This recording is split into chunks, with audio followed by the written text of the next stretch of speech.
네, 안녕하십니까. 두각학원에서 세종고 통합과학을 담당하고 있는 강사 장혜든누리입니다. 반갑습니다. 네, 이번 중간고사 때 세종고 통합과학 시험이 어떻게 나왔는지 분석, 그리고 이번 기말고사 대비를 어떻게 진행할 것인지에 대해서 어머님들께 간단하게 말씀드리도록 하겠습니다. 네, 우선 제 소개를 간단하게 드리자면은 저는 현재 대치 두각학원에서 세종고 전문으로 통합과학 수업을 진행하고 있습니다. 네, 우선 저는 항상 완벽한 관리라는 슬로건으로 학생들을 가르치고 있어요. 그래서 완벽한 관리라는 게 어떤 거냐면은 세종고 학생들만을 위한 자료, 세종고만의 기출문제를 기반으로 한 자료들로 수업을 하고 있다. 요거를 이제 강조해서 말씀을 드리고 싶은데, 과연 이번 중간고사는 그러한 자료들하고 어떠한 적중률을 가지고 있는지 이런 걸 기반으로 말씀을 드리도록 하겠습니다. 네, 우선 제가 이번 시험 기출문제를 가지고 제 교재에 있는 문항들과 테스트 문항, 그리고 추가적으로 학생들한테 나눠준 문항들로 이제 비교를 해봤을 때 대략 94% 정도의 적중률에 이제 나왔다는 거를 어머님들께 말씀을 드리고 싶고요. 네, 차근차근히 어떠한 문제들이 이렇게 출제되었는지 말씀을 드리도록 하겠습니다. 우선은 제가 23학년도부터 이렇게 23년도, 24년도, 25년도 한번 분석을 다 해봤어요. 그래서 23년도 때는 대략 체감 난이도가 조금 어렵게 느껴지는 문항들이 출제가 됐었고, 작년 1학기 중간고사는 다소 쉽게 출제가 되었습니다. 그리고 이번 중간고사도 작년과 마찬가지로 조금 다소 쉽게 출제가 되었었는데, 이렇게 쉽게 출제가 된 경우에는 기말고사 때 좀 어렵게 출제가 되더라고요. 그래서 아마 이번 1학기 2차 지필고사가 학생들의 등급을 결정짓는 아주 중요한 시험이 될 거라고 예상하고 있습니다. 그래서 이번 시험 문항을 보시면 아시겠지만 30문제의 객관식 문항과 5문항의 서술형 문항이 나왔어요. 그래서 35문항이면은 굉장히 많은 문항인 거거든요. 학생들이 짧은 시간 안에 많은 문항을 풀어야 되는 그런 종류의 시험이었고, 대략 이제 난이도는 상은 5개, 대부분의 문제가 중하 위주로 출제가 되었습니다. 이 중에서 이제 자료 해석에 해당하는 문제는 17문항 정도가 나왔고, 그 외에는 단순 암기라든지 이런 지엽적인 문항들이 많이 출제가 되었기 때문에 아마 암기 부분에서 빠르게 문제를 풀어냈어야 할 거라고 이제 생각이 듭니다. 네, 일단은 단원별로 분석을 해봤는데요. 여기 보시는 것처럼 앞에서부터 순서대로 나가고 있어요, 진도가. 그래서 세종고는 재작년부터 재작년, 작년, 올해까지 앞에서부터 순서대로 진도가 나간다는 점 요거 알고 계시면 좋을 것 같고요. 지금 출제 빈도를 보니까 1단원에서 7문항 정도, 그리고 여기서 또 2문항 정도 나왔고요. 그리고 빅뱅 우주론에서 5문항, 그리고 그 앞에 그 뒤에 나오는 원소의 생성 부분에서 4문항, 화학 파트에서 8문항 정도가 나왔고, 그리고 뒤에 8문항 이렇게 출제가 되었습니다. 그래서 보시면 아시겠지만 제가 오른쪽에 이렇게 표시한 거는 단원별 학생이 느꼈을 때 체감 난이도를 이렇게 표시를 한 거예요. 그래서 대부분 이제 화학 파트에서 많은 어려움을 느꼈을 거라고 생각이 듭니다. 네, 세종고만의 지연 문항이 유지된 채로 그대로 문제가 출제가 되었습니다. 학교 선생님께서 학교 프린트로 수업을 하시는데 거기에 보면은 굉장히 지엽적인 내용들이 많이 들어가요. 그래서 그 부분이 암기가 잘 된다면은 아마 충분히 빠른 시간 안에 모든 문항을 풀어냈을 거라고 생각이 듭니다. 그리고 이제 단원별로 이렇게 체크를 해봤는데요. 물리 파트 같은 경우에는 기본적인 계산이라든지 또는 지엽적인 보기가 많이 등장을 했었고, 학생들이 처음 보는 그림, 당황할 수 있는 그러한 모식도를 이용해서 문항의 난이도를 높였다고 보여집니다. 그 다음에 지구과학 파트 역시 암기 중심의 문항들이 많이 출제가 되었고, 서술형 문항에서 교과서 자료를 변형하는 계산 문항이 출제가 되었어요. 그래서 이 부분은 아마 충분히 풀어낼 수 있을 것이라고 이제 생각이 들고요. 화학 같은 경우는 평이한 자료 해석이랑 추론형 문항이 출제가 되었습니다. 그렇게 어렵게 출제는 안 됐어요. 원래 세종고 같은 경우가 화학 파트나 이런 데서 변별력을 주는 학교인데, 이번에는 작년과 이제 비슷하게 조금 쉽게 문항이 출제되어서 전체적인 체감 난이도가 중 정도로 예상이 되고 있습니다. 그 다음에 마지막으로 생명과학 파트는 수능형 문항이 출제가 됐고요. 자료 해석이라든지 추론형 문제가 출제가 되었습니다. 그래서 교과서라든지 학교 프린트의 지엽적 내용 암기가 잘 되어 있었다면 충분히 다 풀어낼 수 있었을 것이라고 생각하고 있습니다. 자, 그렇다면은 제가 생각했던 문항 분석들, 일단 고난이도 문제 먼저 한번 살펴보시면은 첫 번째로 5번 문항이에요. 요거 같은 경우는 학생들이 여기 보이는 이 복잡한 숫자들 때문에 아마 당황을 했을 거라고 생각을 합니다. 그 다음에 6번 문항 역시 요거는 제 숙제 교재에 있던 문제가 거의 똑같이 출제가 됐어요. 그래서 숫자만 바꿔서 출제가 됐는데, 이것 또한 역시 여기 보이는 이런 복잡한 숫자들을 계산을 해야 됐던 문항입니다. 그래서 학생들이 아마 여기서 당황하지 않았을까 생각이 들고 있고요. 그 다음에 7번 문항은 여기 굉장히 많은 내용들이 다 적혀 있어요. 그래서 이런 것들을 다 체크해야지만 한 문항을 풀어낼 수 있는 거기 때문에 지엽적인 문항 암기 플러스 여기에 나와 있는 이런 숫자들을 계산할 수 있었어야지만 이 한 문항을 풀어낼 수 있을 것이라고 생각이 듭니다. 그래서 아마 이렇게 세 문제 정도가 고난이도로 출제되지 않았나라고 생각이 들고요. 제가 생각하는 고난이도는 학생들이 느꼈을 때 어렵게 느끼는 그걸 기준으로 제가 고난이도 문항을 뽑아봤습니다. 대부분이 1단원에서 출제가 됐고 그 다음에 요 두 문항은 세종고 특이 문항이에요. 그래서 왼쪽에 보시는 거는 요게 세종고 프린트에 있는 내용이었거든요. 그래서 미세먼지라든지 뭐 이런 내용들이 세종고 프린트에 나와 있었는데 그게 똑같이 암기 문항으로 출제가 됐고요. 그 다음에 요거 그림 같은 경우도 세종고 프린트 그 다음에 학교 선생님께서 나누어 주신 프린트 여기에 있던 그런 특이 문항으로 출제가 되었다고 어머님들께 말씀을 드리고 싶습니다. 그 다음에 이제 연도별 유사도를 제가 한번 체크해 봤는데요. 23년도 문항, 그 다음에 24년도 문항, 25년도 문항 이렇게 비교해 봤을 때 스펙트럼에 관련된 문항이 계속 출제가 되고 있어요. 물론 이제 23년도 같은 경우에는 물어보는 문항이 허블 법칙이에요. 그래서 24년도와 25년도하고는 조금 내용이 다르지만 그래도 스펙트럼에 관한 내용은 꼭 알고 있어야지만 우리가 문제를 풀 때 조금 더 익숙하게 풀 수 있었겠다라는 생각이 들고요.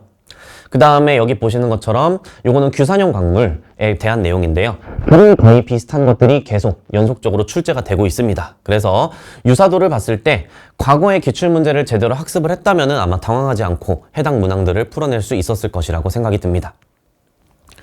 그 다음에 제 교재별로 얼만큼 적중했는지를 제가 문항 하나하나 분석을 해봤는데요. 일단 첫 번째로 헤든누리 주간지, 제가 주간지에 이제 수록하는 문제들하고 비교해봤을 때 대략 25문항 정도, 71.4% 정도의 적중이 있었고요. 그 다음에 터널링 같은 경우에는 제가 마지막에 학생들이 내용 정리할 수 있게끔 빈칸을 뚫어놓은 세종고 프린트 기반으로 빈칸 뚫어놓은 교재인데요. 여기서도 대략 26문항 정도의 적중률이 있었습니다. 그 다음에 마지막으로 누리고사라는 거는 제가 매 시간마다 학생들한테 문제를 풀리는 테스트인데 요거 같은 경우에는 세종고 기출문항 기반, 그 다음에 다른 학교 기출문항 기반으로 만든 테스트인데 여기서도 대략 18문항 정도, 그리고 여기는 아무래도 고난이도 문항들이 좀 섞이다 보니까 적중률보다는 수업 시간에 푼 문제들이 출제가 되었구나 정도로만 보시면 좋을 것 같습니다. 그래서 세종고 기말고사 대비 어떤 식으로 해야 되느냐에 대해서 간단하게 말씀드리자면은 이번에 물리 1학기 등급을 결정지을 수 있는 킬러 단원이 출제가 될 거예요. 그래서 세종고 특성상 물리 파트 문항이 굉장히 어렵게 출제가 됩니다. 그래서 아마 이번에도 비슷한 느낌으로 출제가 될 것 같고요. 그 다음에 생명과학 파트에서는 유전정보의 흐름이라는 단원이 있는데 여기서도 충분히 킬러 문항이 출제될 것으로 보입니다. 그 다음에 지구과학 판구조론 파트에서는 세종고 프린트에 이제 내용이 나와 있는 지엽적인 내용이 출제가 될 것으로 예상이 됩니다. 그래서 해당 내용에 대해서 학생들이 매주 이제 반복 학습을 통해서 어려운 내용이 아니라 지엽적인 문항은 꼭 맞출 수 있게끔 이렇게 대비를 해야 될 것 같아요. 그래서 여기 보시는 것처럼 세종고는 물리학 1 수준의 역학 킬러 문항이 출제되기 때문에 등가속도 운동이라든지 수평투사 문제, 여기서 고난이도 문항이 출제될 것으로 예상이 됩니다. 기존에 계속 23년도랑 24년도 때 그렇게 출제되었기 때문에 아마 올해도 그렇게 출제될 거라고 생각이 들고요. 생명과학 파트에서는 암기 파트 플러스 유전정보의 흐름에서의 킬러 문항, 요거를 잘 대비해야 될 것 같습니다. 그 다음에 추가적으로 효소의 에너지 출입에 관련된 그래프 해석 문항이 출제된 적이 있어요. 그래서 이 부분은 제대로 학습만 하면은 충분히 풀어낼 수 있는 부분이기 때문에 기말고사 대비 때 제가 확실하게 수업을 해서 학생들이 오답이 생기지 않게끔 그렇게 지도하도록 하겠습니다. 그 다음에 마지막으로 시스템 상호작용에 대한 사례 분석 문항이 지엽적으로 출제가 돼요. 그 다음에 플러스 판구조론에 대한 내용도 출제가 되기 때문에 해당 내용들을 제대로 대비를 해야 기말고사 때 좋은 성적이 나올 거라고 예상하고 있습니다. 자, 그래서 아마 기말고사가 1학기 등급을 결정짓는 아주 중요한 시험이 되지 않을까 이렇게 예상을 하고 있습니다. 그렇다면 저는 어떻게 세종고 기말고사를 대비할 것인지 제 수업 방식과 개강일 마지막으로 이제 소개시켜 드리도록 하겠습니다. 우선적으로 여기 앞에 보시는 내용은 뭐냐면은 제가 수업 내용 영상을 찍은 거예요. 이게 세종고 기출문제인데 세종고에서 이렇게 풀어내야만, 어렵게 풀어내야만 풀 수 있는 문항이 나왔어요. 근데 이 문항을 조금 더 학생들이 시각적으로 보고 쉽게 풀어낼 수 있게끔 이렇게 수업을 진행하고 있고요. 그 다음에 해당 내용에 대한 해설은 다 이제 숙제라든지 제가 수업 시간에 내용을 설명하고 있다는 점 이렇게 말씀드리고 싶어서 수업 영상을 이렇게 캡처해서 넣어봤습니다.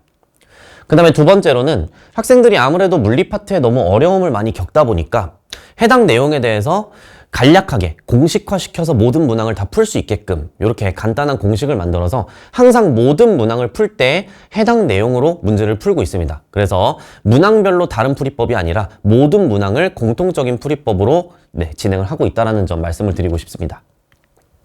그 다음에 이거는 제 교재에 있는 내용을 넣어둔 건데요. 이 내용은 사실 통합과학에 들어가는 내용은 아니에요. 근데 이 부분이 세종고에서 작년, 재작년 모두 출제가 되고 있었고, 이 운동량 보존 법칙이라는 게 대부분의 학교에서 이제 출제하고 있는 내용이지만 통합과학이 없는 물리학 내용이다. 하지만 제 교재에 수록되어 있고 학생들을 위해서 수업 시간에 계속 얘기를 해주고 있다. 요거를 말씀드리고 싶어서 넣어놨습니다. 그래서 기본적인 일반 문제 같은 경우에는 제가 초지업 개념 연습 문제 같은 걸로 학생들한테 계속 연습을 시키고 있어요. 그래서 해당 내용만 잘 학습을 한다면은 아마 일반적인 기본 문항은 안 틀릴 거라고 생각을 하고요. 그 다음에 교과서의 지역적 암기 문항 같은 경우에는 교사용 지도서를 기반으로 해서 학생들이 마지막에 지역적인 내용들을 헷갈리지 않게끔 그렇게 지도를 하고 있습니다. 그 다음에 시험 2주 전부터는 프린트 빈칸 채우기, 아까 보셨던 터널링, 그 교재를 이용해서 학생들이 지역적인 문항에 대해서 대비할 수 있게끔 그렇게 진행을 하고 있고요. 마지막으로 실수하기 쉬운 함정 문제 같은 경우에는 마지막 직본날 제가 실수할 수 있으니까 요거는 꼭 확인해야 된다라고 이렇게 꼭 다시 한번 얘기를 해주고 있고요. 그러한 문항들이 자주 출제되기 때문에 그 부분에 대해서 정확하게 숙지하고 있다면 아마 기말고사 때 좋은 성적을 거둘 수 있을 거라고 생각을 합니다. 그래서 제 관리 시스템에 대해서 간단하게 말씀드리자면은 주간지 헤드놀이 이제 매일매일 전 영역을 계속 학습할 수 있게끔 이렇게 관리하고 있고요. 그 다음에 실전 모의고사와 리뷰 테스트, 그리고 클리닉 같은 경우에는 제가 저기 학원 뒤쪽에 클리닉 장소가 따로 있어가지고 학생들이 원할 때 언제든지 약속을 잡아서 질문이라든지 또는 해당 모르는 내용에 대해서 설명을 할 수 있다는 점 이렇게 알고 계시면 좋을 것 같습니다. 요건 제 교재인데 교재 구성이 개념 교재, 그 다음에 킬러 문항 교재, 그리고 손필기 교재, 그 다음에 기출 문항 모음 이렇게 네 종류의 교재가 있다라는 점 말씀을 드리고 싶고요.